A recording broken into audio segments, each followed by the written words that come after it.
Hello, folks. Welcome to Market Trends. This is David Russell, Global Head of Market Strategy at TradeStation. It's great to be with everyone.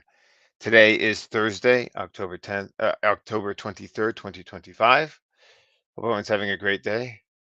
The name of our webinar today is Safe Havens Lead as Momentum Slows. Although, as we look overall at the range and stuff that's been forming, in some ways it looks like what we're doing now is we're ending a period of consolidation or maybe getting near the end of it before some continuation to the upside. So those are my slides. Let me also quickly show here standardized returns of some ETFs that we might be talking about. Hope everyone is having a great day. I also want to apologize for not having a webinar on Monday. There was that shortage or that the outage of AWS, and it interfered with our streaming. So I apologize for that.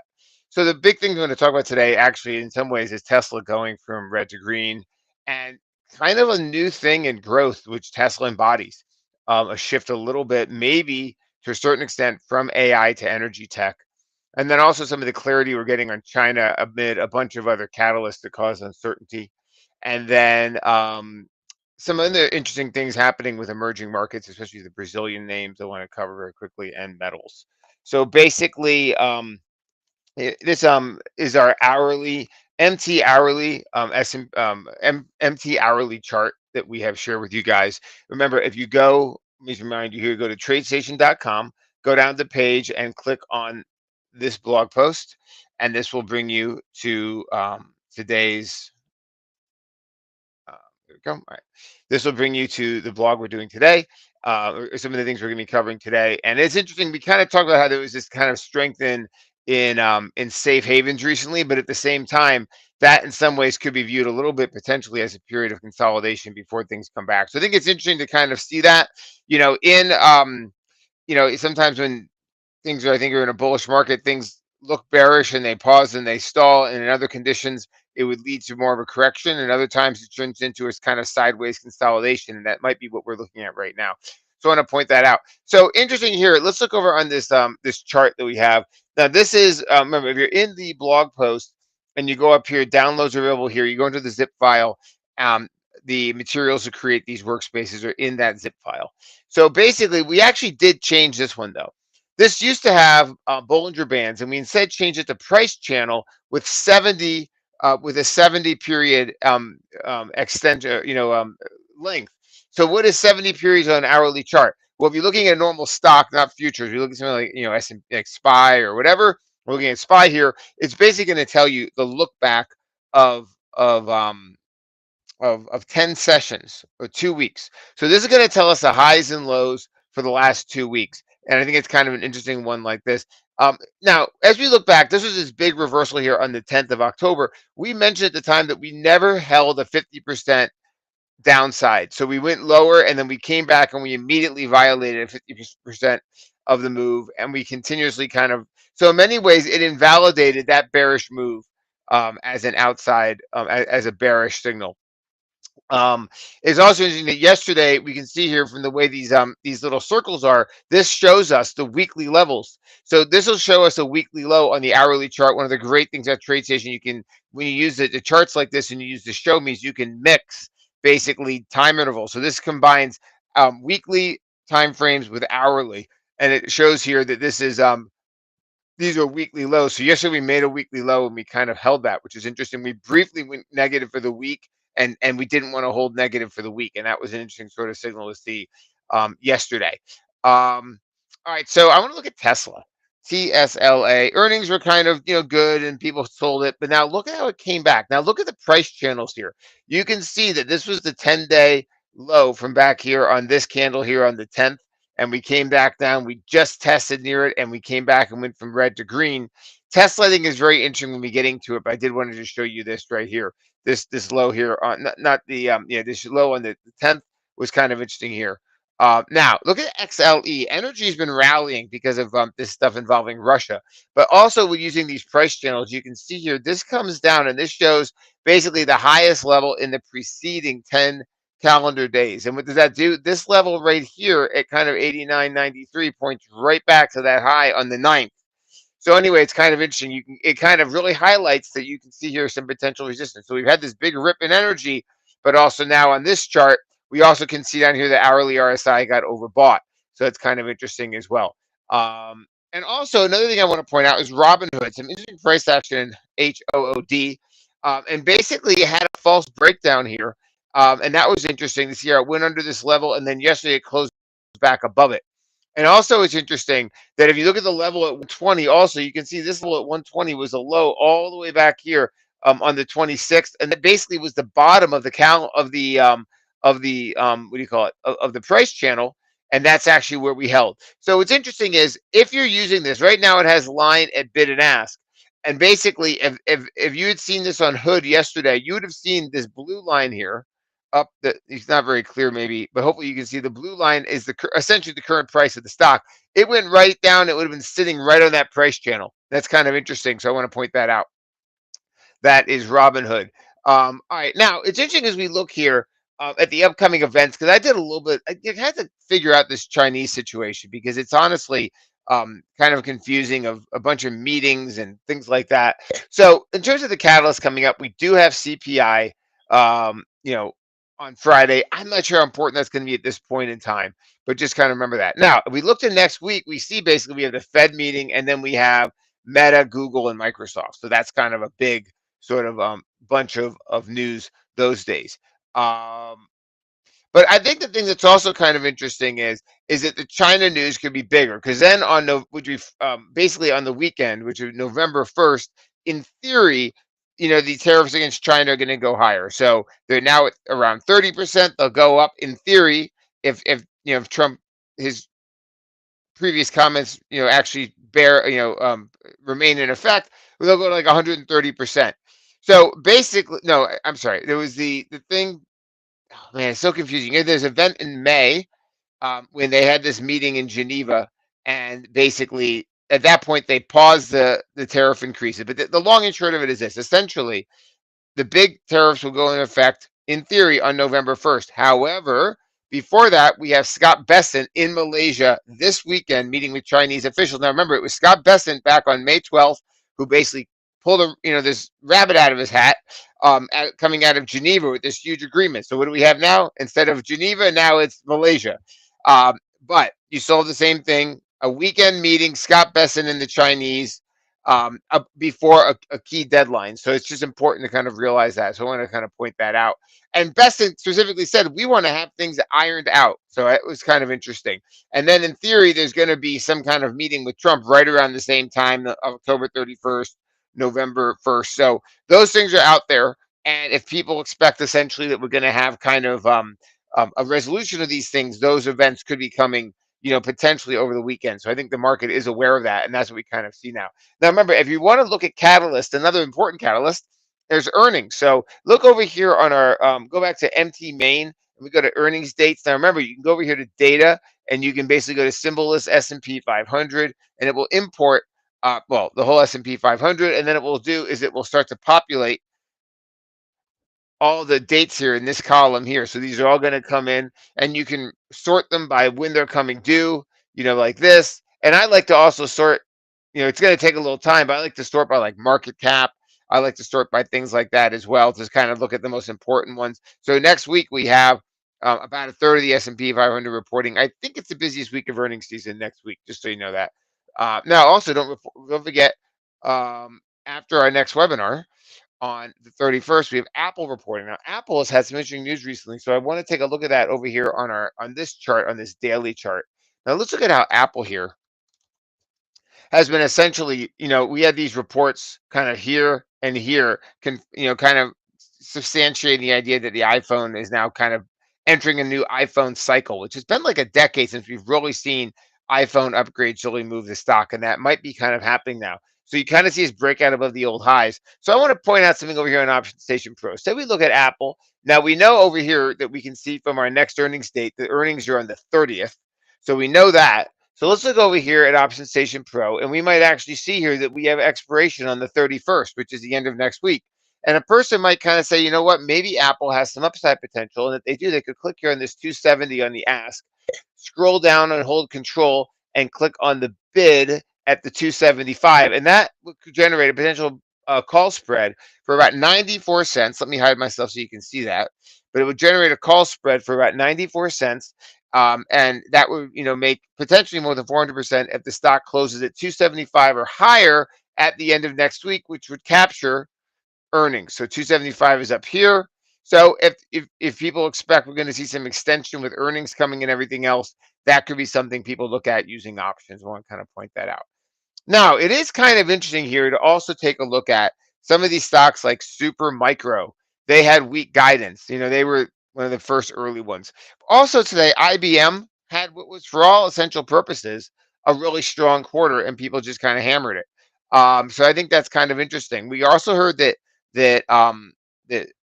Meta is going to lay off 600 AI developers.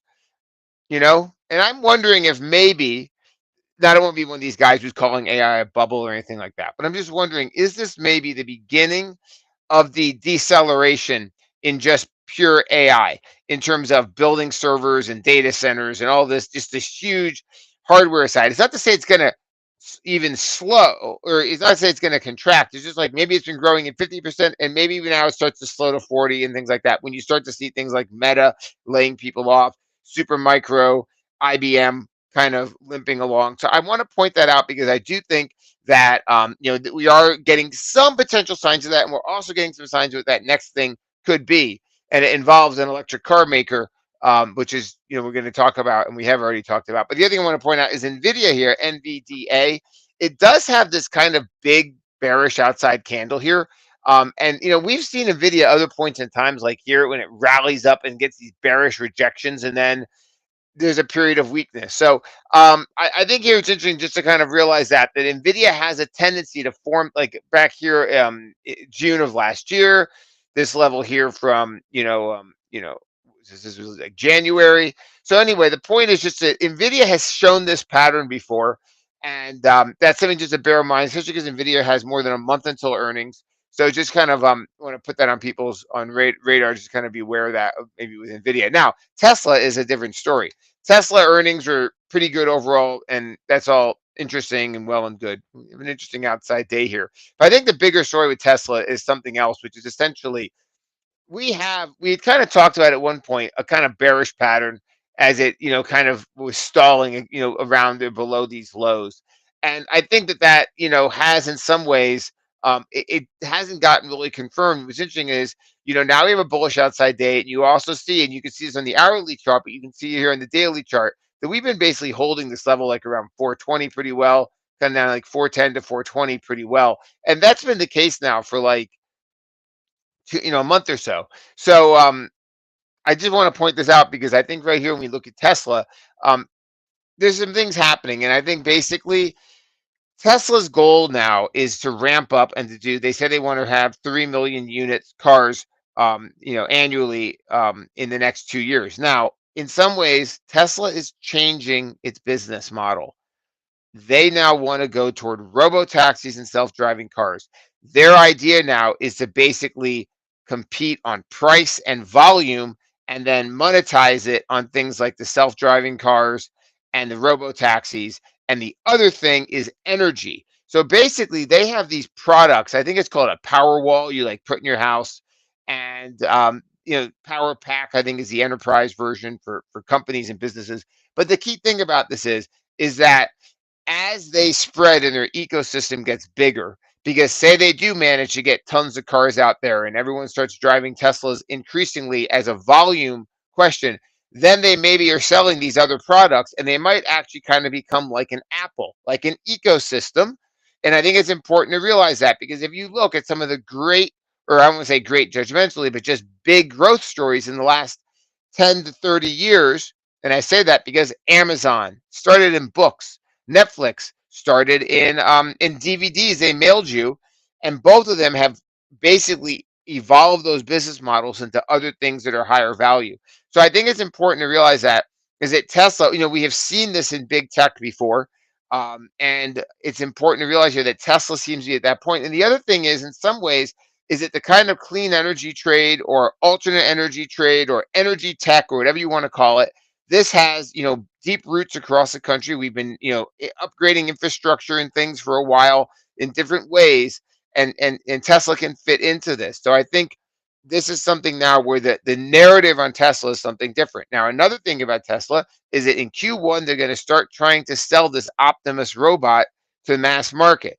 So as Tesla evolves into that next thing, energy tech and robotics, it has a completely different sort of nature, and people are going to focus on it on different ways. And I think it's important to realize now is that Tesla is potentially at the beginning of a completely new business model that can basically get people excited in new ways. So that's just something I want to emphasize because we're seeing it in a name like Tesla now. All right, so also on that front, don't forget we have seen like names like Bloom Energy. These are just energy tech stocks. Another one is MVST.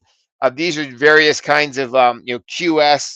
A lot of these have now made kind of crazy you know parabolic moves there. You wonder if they're going to kind of stagger around here. Usually, in my view, when things make moves like this, they tend to consolidate for a while. So you get this move, and then you basically get consolidation.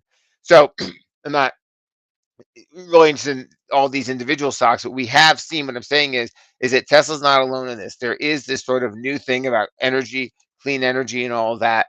It's partially sort of associated with data centers, but it's partially just a secular growth story right now as we move further into the 21st century and more into like modern electrical equipment and all that stuff. There's a lot of things that people are still using technology from 50 years ago. We're not using power walls in our homes and all that sort of stuff. And the fact is that like a lot of growth things, when you look at it, like I'll never forget when the early 90s, we had a computer at home. I went to the school office. They still had typewriters. I said, why don't they have computers? And then guess what? 10 years later, everyone had computers. Well, might say the same thing about something like power walls and electric cars. Is it right now where we are, October 2025? You project 5 years into the future, there's a possibility that the actual number of people with that technology will be significantly bigger. And then in many ways, what are the companies that play that benefit, that give exposure to that social economic trend? Tesla might be front and center. Okay, so that's Tesla. Now I want to just point out over here in our article, we do actually mention a few interesting companies here, which I thought were very interesting. And one of them is Intuitive Surgical, ISRG. We should never forget that we are in some ways in a secular growth phase for healthcare. I mean, as people get older, I mean, they need new knees and hips and all that, and Tesla is involved in that. I mean, not Tesla, Intuitive Surgical, ISRG, very strong earnings report 2 days ago. Look at this on the weekly now. Where's my weekly chart? Sorry, here's my weekly chart.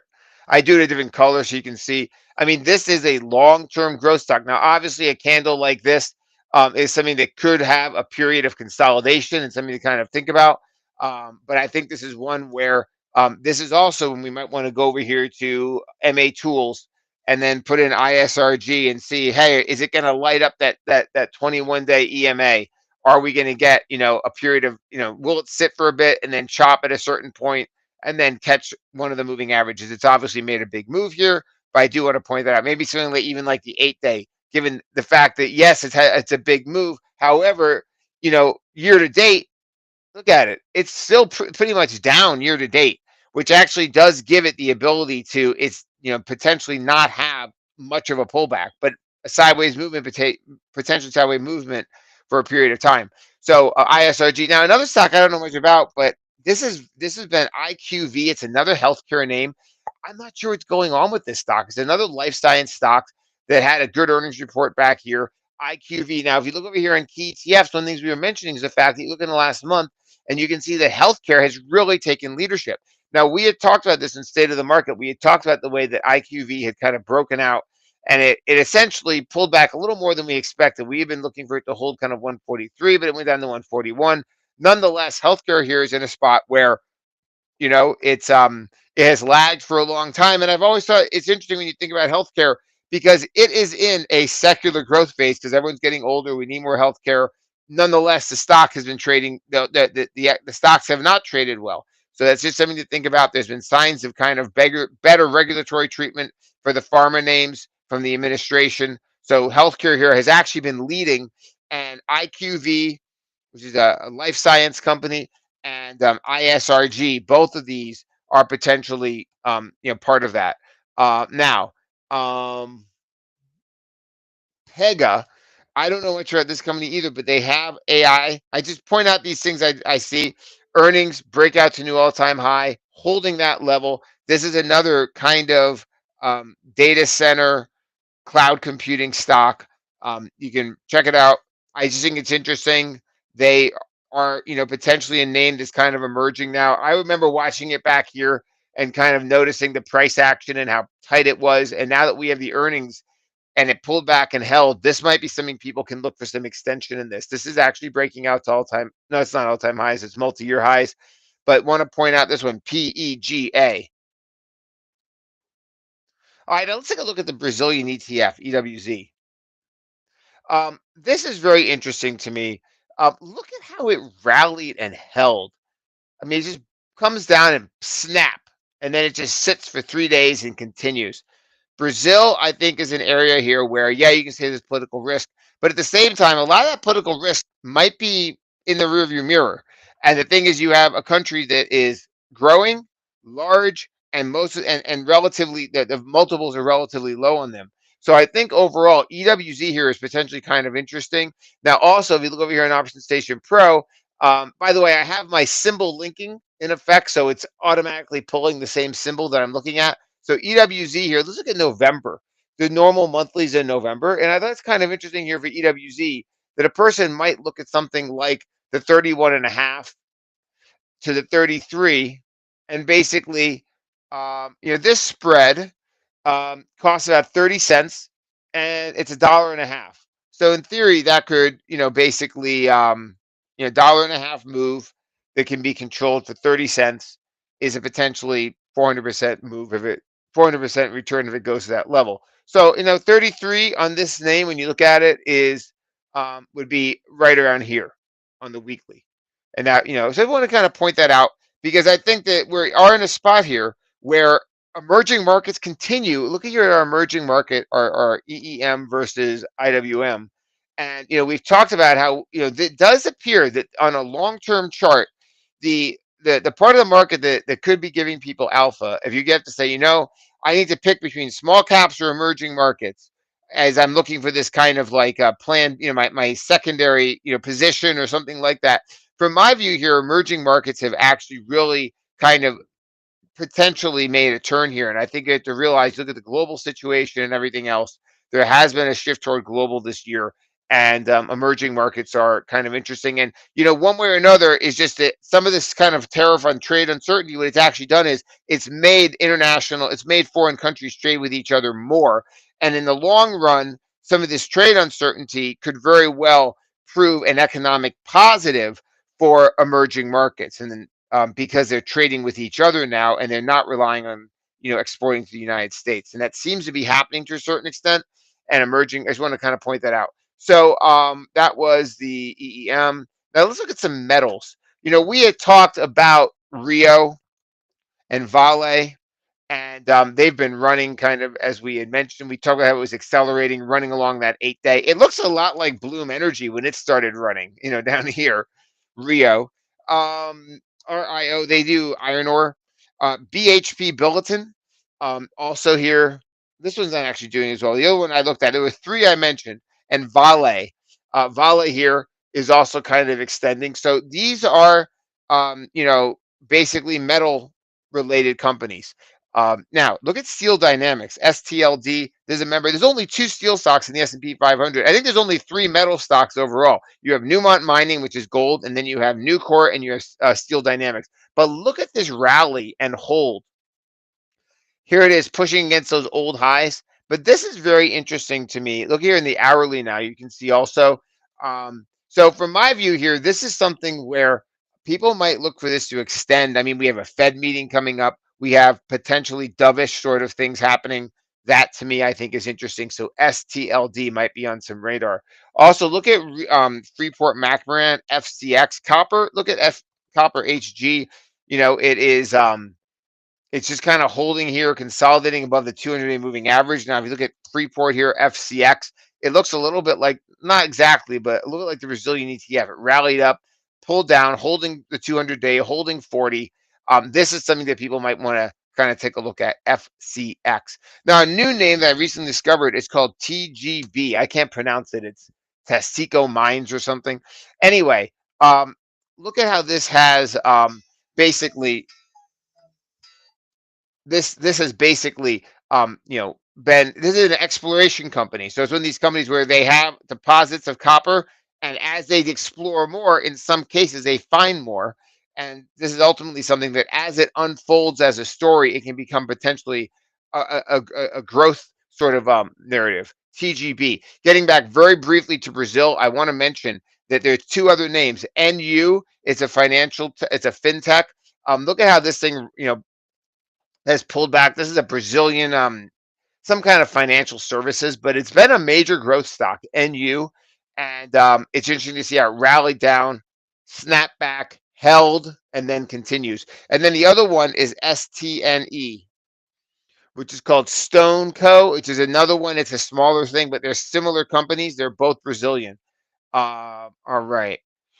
And the last thing I want to mention is there's the interesting articles today on in the last couple of days. There was an article on CNBC basically saying that single family house rents rose 1.4% in August year over year, which was down from 2.3 in July, and it's the smallest gain in 15 years. It's pretty interesting.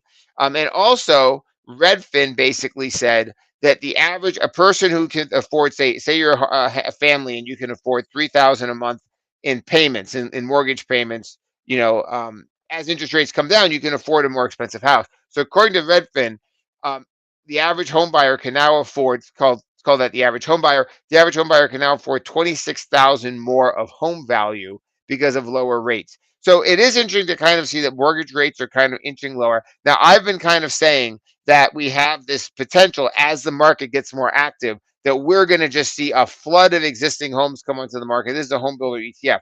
You'll see a lot of transactions. Homes are going to come on the market as the market unfreezes. And that can actually lead to lower prices for houses. So I think that's kind of important to realize, is that the low rates at this moment very well might not be good news for the home builders. And like I said, the main reason is because as the volume picks up, the home builders have been sitting in the catbird seat because they have dominated the housing market for the last 4 to 5 years. Because there's, ever since like 2021 or something, there's been very few. When the Fed started hiking rates in 22, there's been very few home sales. So what's happened is the new builders are able to basically dominate the market, and they're not competing with existing. As those existing come back onto the market, the home builder are going to find themselves in a spot where prices come down, and there's a ton of existing homes competing with their new homes. So I think it's just important to realize here is that that's something that's kind of an issue for home builders. But those are the main things I wanted to talk about. But like I said, overall, to me, the most interesting thing today was to see, basically seeing Tesla go from red to green. Hope everyone has a great day. We'll be back on Monday with State of the Market. Have a great weekend.